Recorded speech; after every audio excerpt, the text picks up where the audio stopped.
So Gunvolt Chronicles Luminous Avenger X came out, and yes, I think it was very good and improved gameplay from previous installments of the series significantly. Just it's a shame it was so short and conversations weren't in the levels, so we had less opportunity to hear from the cast. So this cast was the worst built up personality and backstory wise, excluding returning cast members from previous games. I recommend it as it's a good game worth its price, but that is not what I'm here to talk about today. I intentionally didn't write a review because to me, other than what I said just then, there isn't enough other information to justify making one. So instead, I'm going to dig up into something juicy which this game has contributed information towards. I have wanted to make a video for a while now on Mittal Camisona, or Jewel, or Lumen, or Cyan, or Morpho, whatever character and name you think when I say Muse and Gunvolt. However, not over the sort of character she is, despite I do love her personality, design, and role in the story. I feel there is something more interesting that I can help to explain, which is why her Septima is so brokenly overpowered and how it likely works. Do not take my words as gospel unless Intercreates confirms what I say, but based on what we know about the Septima and what we see it do, I can give a very good and analytical idea behind it. Good evening, everyone. My name is PewDiePie, and I don't mean to brag, but I have a very large brain, just like the person who wrote this. So to start, we need to go over the basics, which are what this Septima can actually do. Anthem is incredibly powerful, with the capability to revive whoever she wants at will and enhance their physical and septimal capabilities past their limits, which we see in the final bosses of Gunvolt 2. Zonda, Kopen, and Gunvolt all showed variants of their attacks and skills that were enhanced significantly. This would suggest the Muse is a support-based Septima, which would be wrong. In both Gunvolt 1 and Gunvolt Chronicles, the Muse was used for control. Gunvolt 1 goes into that more by showing us in both the game and anime OVA that Jewel's song was used to lure adepts in, so they could be captured, and when Gunvolt was going to free her, that her song became a dirge that caused damage. Sumeragi's original plan was to use the Muse amplified with Firmament acting as a speaker to control all of the world's adepts. And then we see in Gunvolt Chronicles that the Muse can be used offensively, with Mittal creating projections of lumen that use lasers to attack us. This contradicted what most people thought the Muse was and could do. It is a song after all, right? So how does it physically harm something? Well, now let's go into the history of it before answering that question. Mittal's father had to perform a surgery on his own daughter to stop her Septima to save her because it was a danger to her own life. We don't have it stated in canon what the surgery did, but it made his daughter unable to speak and she remained physically weak and unable to develop properly, until she gained access to her Septima again by merging with Jewel. But we see, even without the merge in Gunvolt Chronicles, because Jewel dies and the Muse from her is used by Lola, that Mittal is still the Muse and more powerful than Lola, which will be more important later. Jewel was artificially created from Mittal and her Septima with the ability to use it without harming herself. So based on everything we know, the Muse is well-rounded in its capabilities and is more than just sound. So why is Mittal a mute before her merge with Jewel? What is her Septima really? Well, after this long way around, I think I have the answers. Mittal was made a mute because her father likely damaged her voice box, which the actual name for is the larynx, which is a portion of the respiratory tract. The reason she was so weak and could never develop is it probably never truly healed. So why can Mittal talk after merging with Jewel? Anthem. She healed herself fully. We see in Gunvolt 2 with Copen's observations that Mittal's condition improved being around Lola with shards of the Muse, and that Mittal started growing and feeling better, and that was without her abilities being used. And we see Anthem can revive someone from death and heal all of the wounds they suffered, so just healing one wound would be child's play no matter how serious the injury. So why can Mittal actually use her power safely after the merge? Well, I think that is due to physical and mental maturity, understanding the intention of what you are doing and why. I think it was a danger to her as an infant because the Muse was being triggered unintentionally, and of course, could a baby really handle that power or control it? Or even understand what or why it is used or what to use it for? If that is the case, then there were only two choices her father could make with her alive. To leave her be as is and her be at risk still and cause more damage likely, or to perform a surgery to remove the risk and ensure his little girl lives and no more harm is caused. Dr. Camizono of course chose the latter, but we see in Gunvolt Chronicles that the damage her voice box suffered didn't get rid of her Septima. What this tells us is the Septima is not tied to her voice box, especially when we see what became of Mittal in Gunvolt Chronicles, which was a preserved and overgrown brain, probably due to the machinery it was connected to. So I've broken this information down to it being her brain itself where the Septima is projected from, and it is the signals sent from the brain which likely trigger the Muse, and those signals are likely converted into whatever output the Muse needs.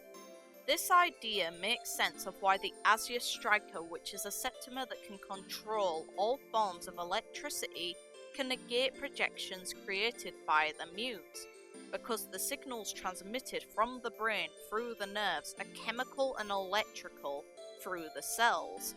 All cells are created from atoms, and there is an estimate of 100 trillion atoms in an average single cell. So, the projections of lumen we see are all electricity. But that is only one output of the Muse. There is also the song, which is sound. The physics behind sound is it is created from vibrations, and the vibrations in the air are called longitudinal waves, which we can hear. Because it is the brain signal that is important, it is the wave that carries the effect of the Muse that is the important part, and the sound is just a byproduct created while transmitting that information that was initially sent from the brain. This explains why Dr. Camizono was forced to remove or damage his daughter's voice box. Imagine if every time the baby cried the Muse was triggered. A baby would very likely never conceptualize electricity, so the projection of lumen wouldn't come into play until a lot later. But babies cry a lot as a method of communication. Instinctually, they cry if something upsets or hurts them, or if they need anything. And we all instinctually know that if there is a cry, then something is affecting someone.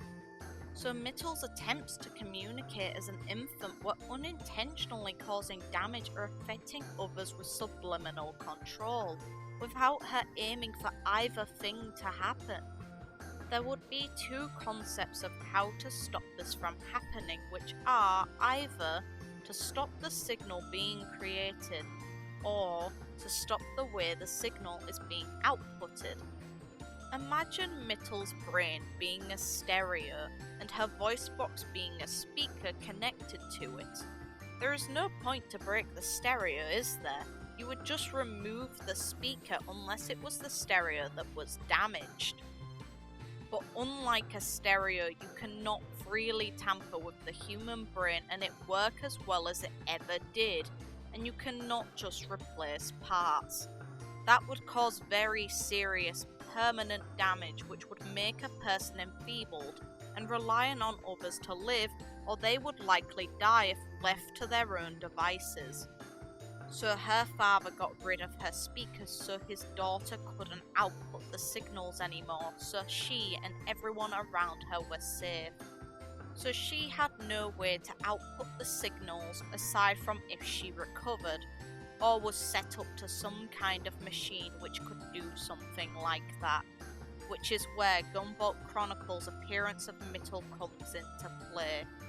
It is pretty tragic to see her like that, but the way she is in that game makes it clear her Septima was centralized around her brain. It also reveals something very interesting. When Mittal is finally put out of her misery in Gunvolt Chronicles, the Muse Septima doesn't even seem to work for Lola anymore, which suggests the Septima is only active while the original owner is.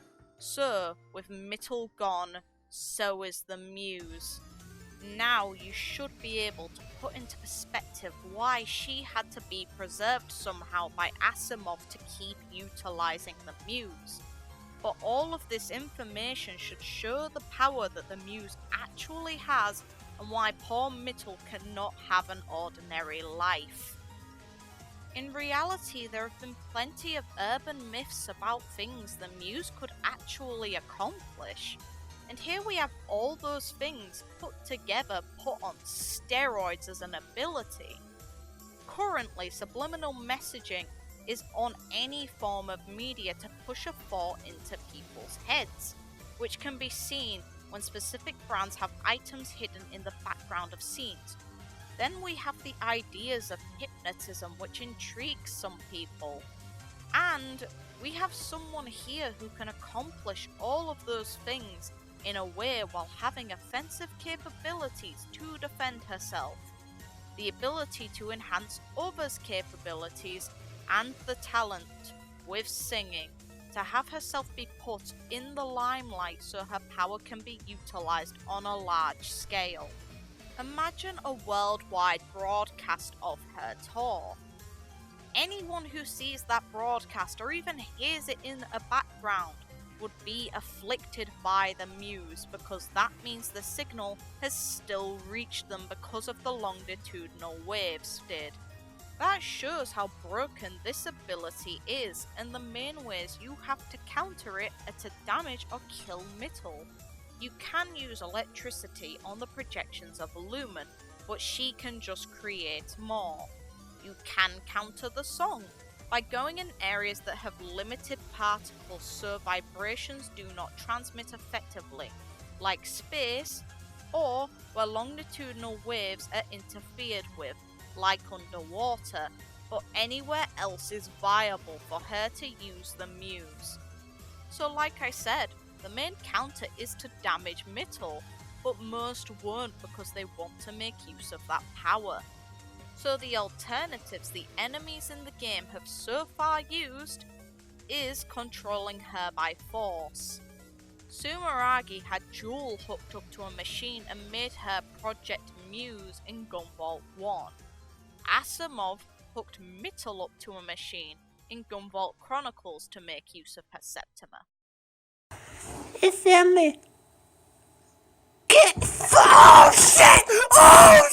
Anyway, I just thought this was a really interesting case study, and despite how confident I am over my ideas that I have had for months, the only way to know is if Inti Create confirms it, or if Gunvolt 3 provides more proof towards it and shows what the Muse is in depth. Mittal is back, just she had a glaive created, so we'll see if she can utilize her power or is put in the spotlight again.